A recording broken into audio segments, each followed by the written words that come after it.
سلامونه ملګرو، په پښتو نیوز چینل کې درته هرکلی وایم.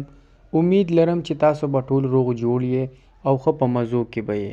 ملګرو، د ریحانزیب خان مور یو څو ورځې مخکې خپل زوی ریحانزیب په خوب کې لیدلی دی.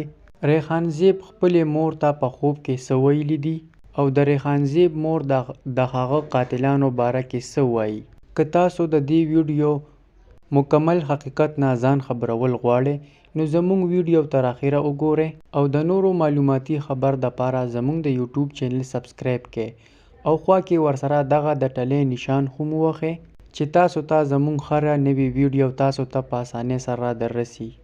ملګرو، د ریحانزیب مور په سوشل میډیا باندې راغلې ده او د هغه مور وایي چې ما خپل زوی په خوب کې لیدلی دی او ما ته یې دا هم ویلي دي چې دې ظالمانو زه په کومه خبر باندې ووژلم.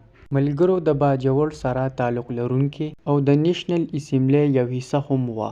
ملګرو، ریحانزیب چې یو څو ورځې مخکې چې ظالمانو ډیر په بېدردۍ سره قتل کړی و او تر اوسه یې 20 ورځې پوره کیږي خو د هغه د قاتلانو هیڅ قسمه معلومات نه کیږي.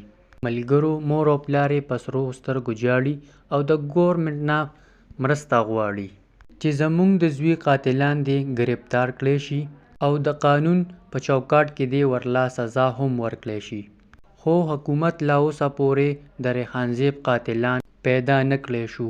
ملګرو، د ریحانزیب مور وایي چې ما په خوب کې ولیدل او ما ته مې خپل زوی ریحانزیب په خوب کې چې کوم خلک حکومت پاکستان نیولی دي دا زما قاتلان هم دي. دوی سره بل ملګری هم شته چې کله دوی زه قتل کولم نو دوی په موټرسایکل باندې راغلي وو او یو کس را باندې پایرنګ هم کولو او بل کس موټرسایکل هم چلولو. ملګرو، د ریحانزیب مور وایي چې موږ ته د انصاف ملو شي او زموږ د زوی قاتلان دې زر تر زره ګرفتار کړی شي او هغوی له دې سزا هم ورکړی شي. ملګرو، دغه و د دې ویډیو باره کې مکمل حقیقت. که تاسو خوښه شوي وي نو زموږ ویډیو لایک کړئ او چینل هم سبسکرایب کړئ.